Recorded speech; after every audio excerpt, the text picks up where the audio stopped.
மாண்புமிகு உறுப்பினர் திரு எம் போஜராஜன் அவர்கள்.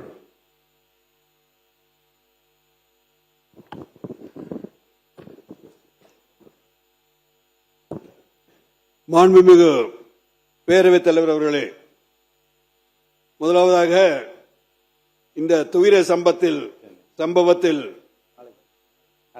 இறந்த அந்த குடும்பங்களுக்கு எங்களுடைய பாரதிய ஜனதா கட்சியின் சார்பாக ஆழ்ந்த இரங்கலையும் அனுதாபத்தையும் தெரிவித்துக் கொள்கின்றோம்.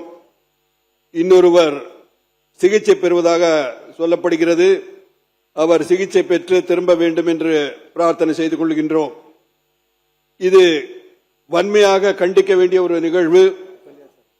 சகோதரர் ராமச்சந்திரன் சொன்னது போல் கடந்த காலிலே தமிழர்களுக்கு ஆந்திராவிலே பல தொல்லைகள் எல்லாம் கொடுத்து உயிரை சாதாரணமாக எடுத்துக்கொண்டார்கள். அதே போன்ற நிகழ்வு இன்றும் தொடர்ந்து விடக்கூடாது.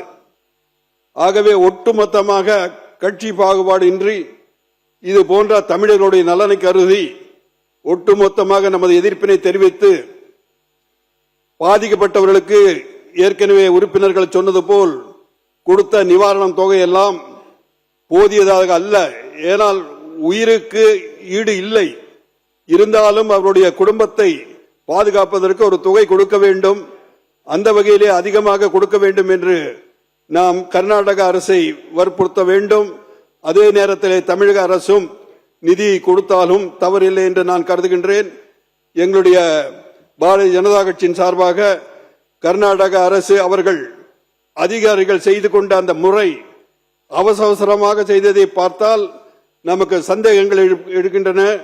ஆகவே உரிய விசாரணை செய்து அந்த அதிகாரிகளை கண்டிப்பாக நடவடிக்கை எடுத்து நமது தமிழர்களுக்கு பாதுகாப்பு ஒரு உணர்வை நாம் ஏற்படுத்த வேண்டும் என்று பேரவைத் தலைவர் அவர் மூலமாக கேட்டுக்கொள்கின்றேன். நன்றி, வணக்கம்.